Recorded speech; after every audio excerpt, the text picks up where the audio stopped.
All right, so now we're going to begin our discussion on diseases and conditions of the urinary system. This week will be paired with the discussion on the reproductive system as well, as there is some shared anatomy as well as anatomy in very similar locations.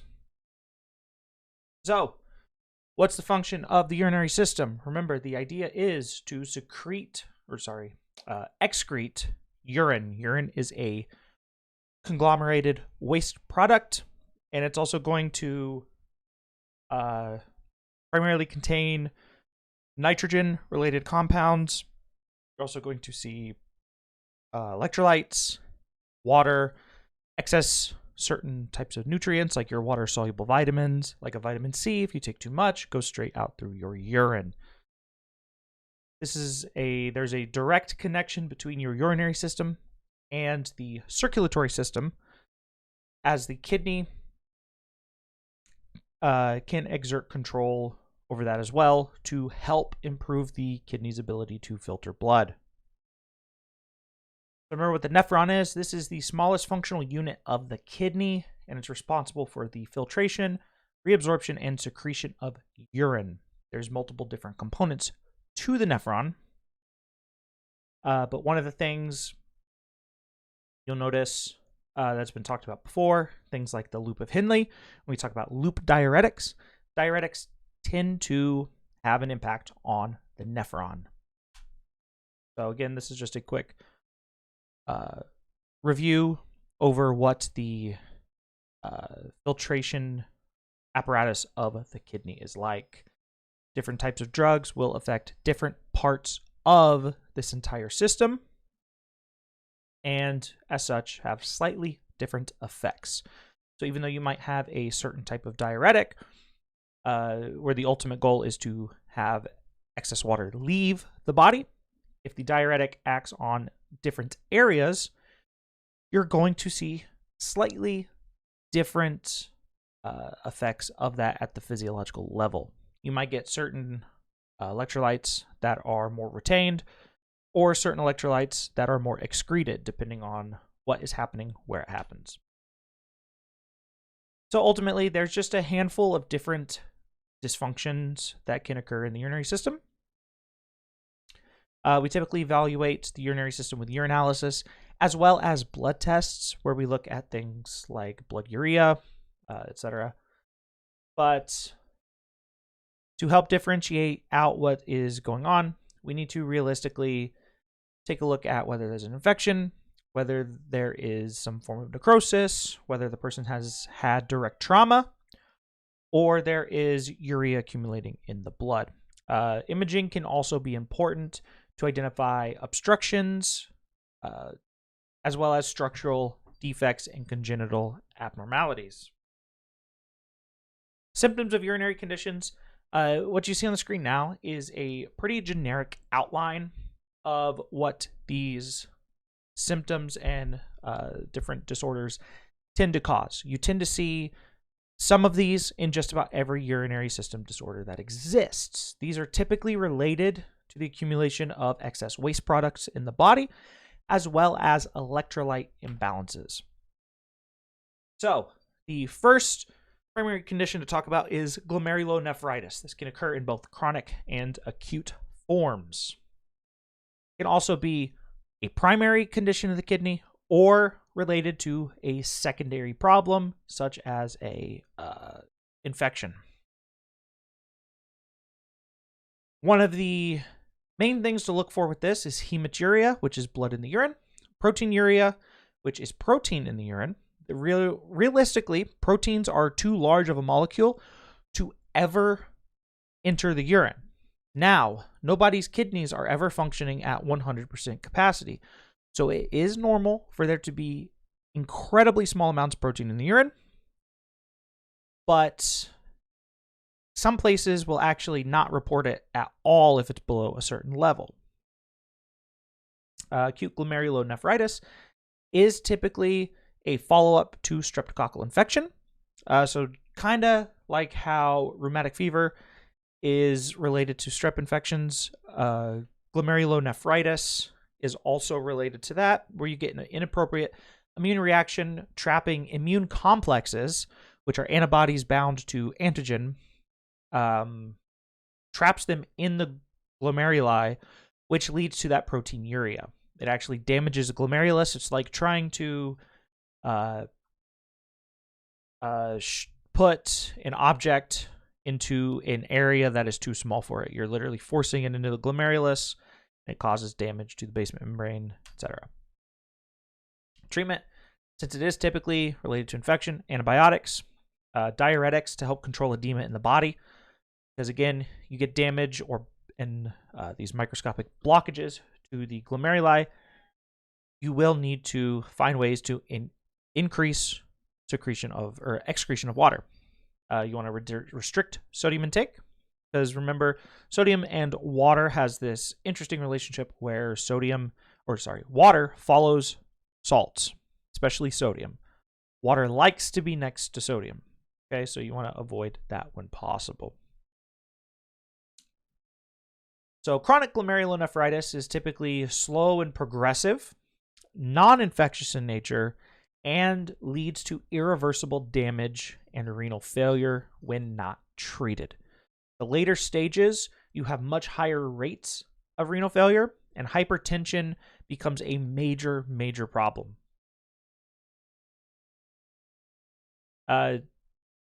Diagnostically, though, you will use the same types of tests. You're going to do your standard lab work, your CBC, metabolic panels.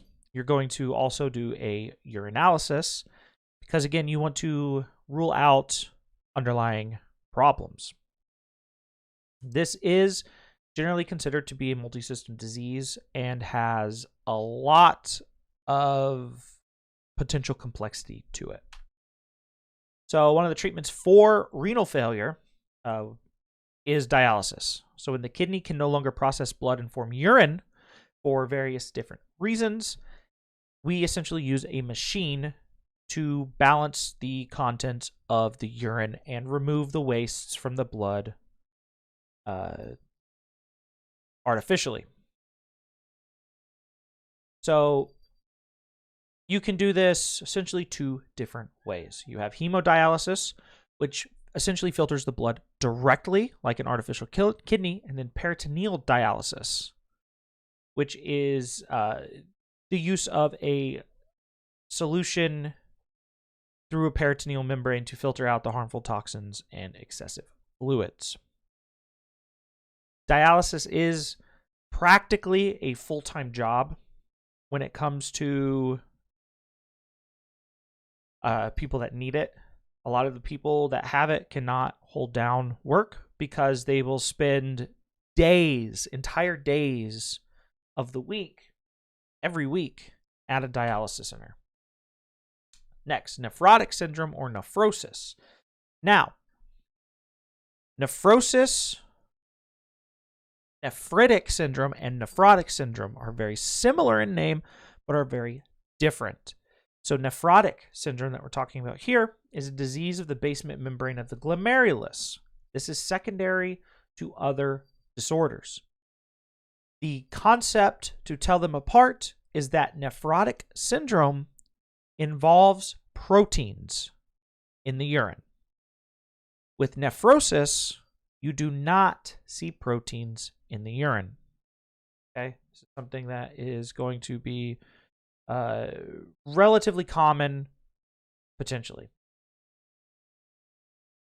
So, again, you get that increased permeability of the glomerulus to where proteins can fit through the filtration apparatus. All right. Again, remember, proteins are normally too large to fit through this. They're supposed to be retained.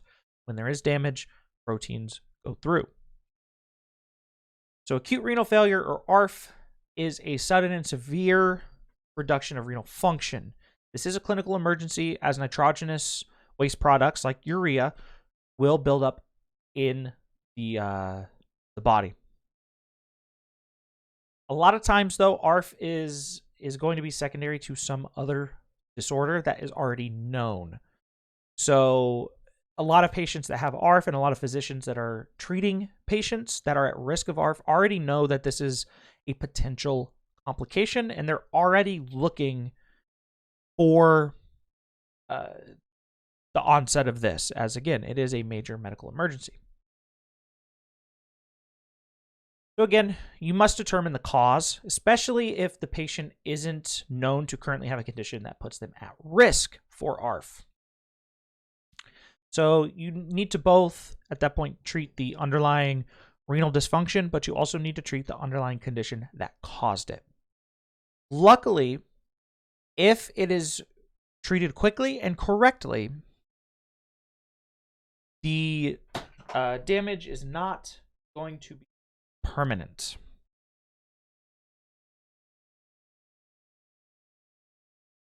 Chronic renal failure, on the other hand, as we've already kind of talked about, this is gradual progressive issue, typically caused by underlying conditions. So you might see underlying conditions.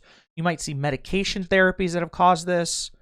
So excessive uses of things like acetaminophen can cause chronic renal failure. You might also see people with certain types of drugs that affect electrolyte balances can cause this as well. There's a wide range of symptoms with this because, again, you're talking about the kidney, you're talking about waste products, you're talking about electrolytes. So you are going to have patients feeling weak. They're going to feel tired. They're going to retain water. So they're going to have peripheral edema. They're likely going to have hypertension. You're going to see things like arrhythmias. Metabolic acidosis is also very common. The hair and skin is going to change as well. You might get brittle hair. Your nails might get things like bowlines. You might even see some of the symptoms related to edema in the nails. So like the scooped nails, things like that.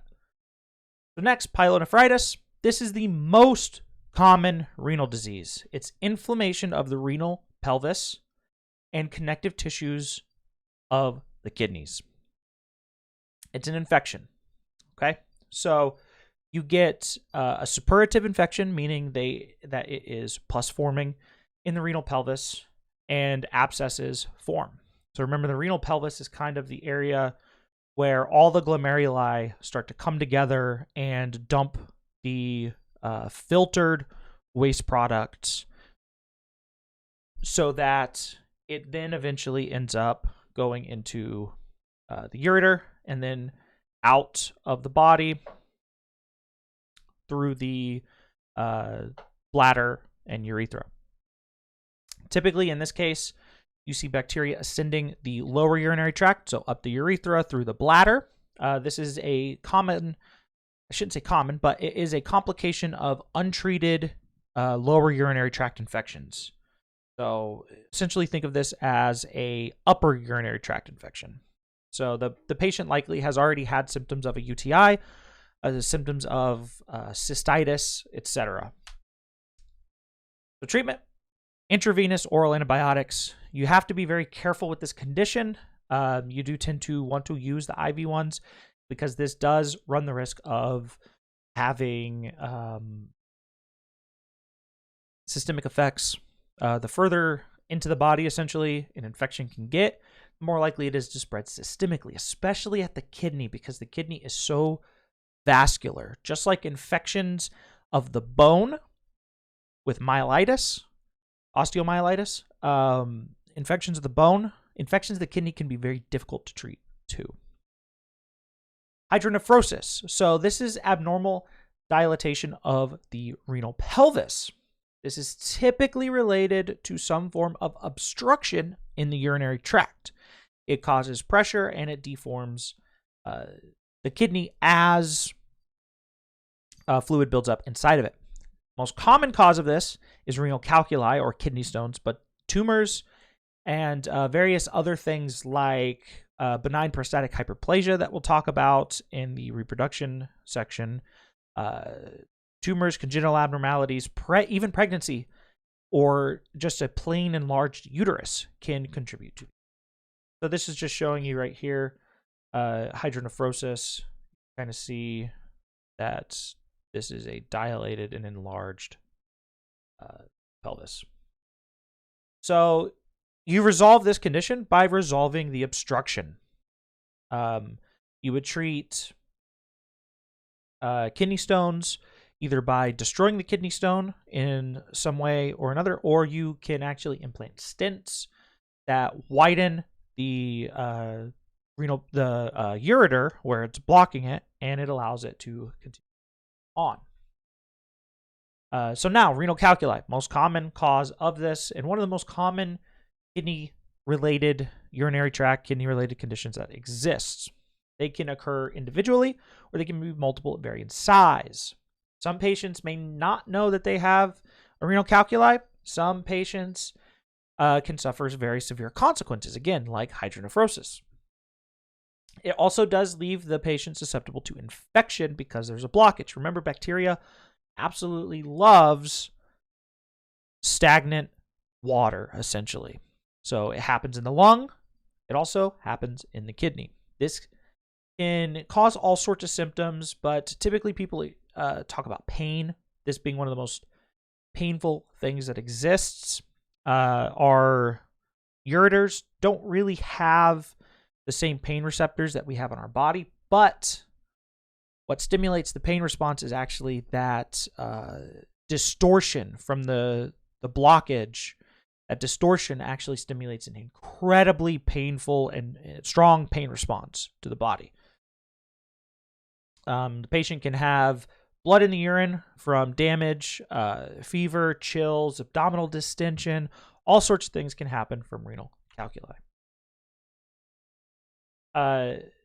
This can be considered a medical emergency, and it should be realistically considered a medical emergency until proven otherwise. So if a kidney stone is believed to be there, it's something that it's not the worst idea in the world for the patient to go directly to the emergency room. There's different things that they can potentially do there, or they can potentially get them in with a urologist relatively quickly to get it treated with something like lithotripsy, for instance. So diabetic nephropathy, this is something we've already kind of talked about in the endocrine chapter. So diabetes causes damage to the glomeruli. If there's too much blood, glucose is essentially a toxic substance in the body. It's toxic to almost everything. When there's too much glucose in the blood, it's very damaging to the glomeruli. So in these cases, you realistically need to be treating the underlying diabetes with things like lifestyle modifications, so diet, exercise, patient education, and you also potentially will need to use treatments with things that help sensitize the body to insulin, drugs like metformin. Now, once it affects the kidney, you now need to start paying close attention to kidney function as well as cardiovascular parameters, because this can cause issues with filtration of the blood, which leads to things like high blood pressure. So ACE inhibitors might be a common medication used for these patients. So next, polycystic kidney disease, PCKD, is a irreversible disorder where normal renal tissue is actually replaced with cysts. The kidneys become enlarged, they compress surrounding tissue, and generally this needs prompt medical attention. You do get some more systemic type complications from this as well, like you get edema, headache. There's your stereotypical flank pain from the kidney. It is a genetic condition. It is autosomal recessive. So it can be incredibly dangerous as well for infants and children if they start expressing symptoms of it early on. They can have end-stage renal disease and death incredibly quickly. So realistically for this, you're looking for radiographic films. We can see the shadow of the kidney on the CT. We can't see the kidney itself. Abdominal CT scans are great for small detail of anatomy. So you go in on the CT scan and you can actually see the cysts because you can see the difference in density between the cyst and the actual kidney tissue. You might also do something like a intravenous pyelogram, an IVP. That's basically an X-ray, but you're using a specialized dye that gets filtered. And the idea is that the person, the dye is put into the person, whether it's injected, it's typically injected, and it gets filtered by the kidneys, and you actually take a series of X-rays over a set amount of time, and you're watching how it gets filtered out through the body. This used to be one of the chief ways in which filtration capabilities of the kidney were calculated, but now we have other ways to do it without exposing the person to an excessive amount of radiation. They do still use these, though, if they're having trouble locating things like blockages, or if a person has potentially something like symptoms that are not always present. So neurogenic bladder. This is typically caused by injury to the brain or spinal cord or nerve supplying the lower urinary tract. Basically, we see this very commonly in individuals that have had strokes, individuals that have had spinal cord injuries. But in some cases, you can have incredibly large central herniated intervertebral discs. It happens with polio, myelomeningocele, which are present in conditions like spina bifida. And so you get these, the nerves supplying the bladder essentially don't work. And when you think about it, this makes a lot of sense because the nerves have to constantly fire in order to keep the bladder, the sphincters of the bladder and urethra from actually allowing urine to just flow through. That's why we have, for the most part, normal active control of urination. Now, if an individual is not supplying the neurons that help us maintain that active control, these processes don't happen, and the sphincters are basically relaxed and urine just flows straight through. A lot of individuals with this condition, they do have essentially constant catheterization. And again, that's more of a quality of life thing. It's not healthy for an individual to urinate on themselves and to be in that a catheterization while potentially bringing in increased risks of infection and other issues like that.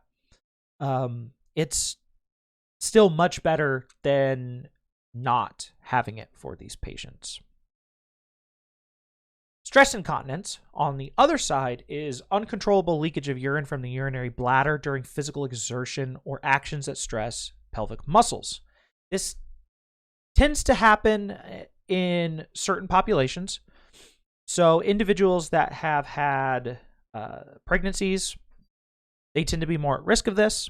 And that's why you might hear, some people say, they laugh or sneeze, cough, stretch, or even perform exercise, and they're like, oh, I tinkled myself a little bit. You might hear somebody say that, and that's kind of normal. And even for people that are exerting themselves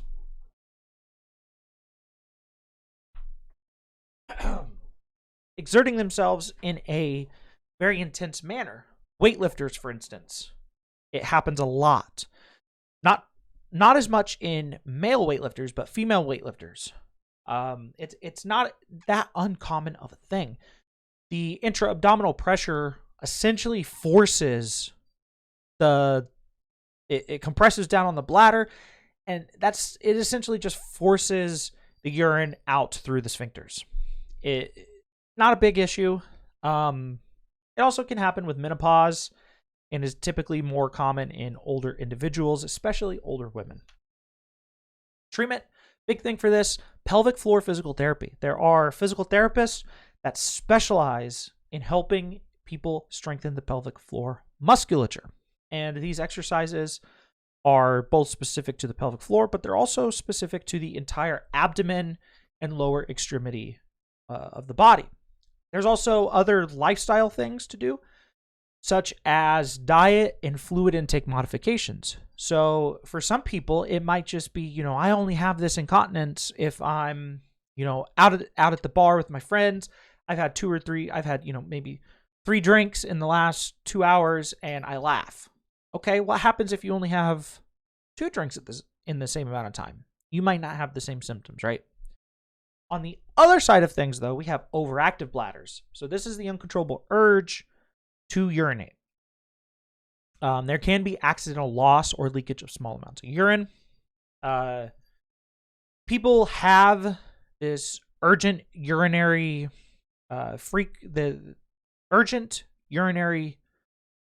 desire. They have the sudden urge. They feel like they're constantly going to the bathroom. They go to the bathroom and there might not even be a lot of urine that comes out. But again, this is another condition where pelvic floor rehab can help. You also can do cognitive behavioral therapy that is really, really big, and other types of both psychological and physical rehab modalities to help with this. There are some medications that are available, things like oxybutynin,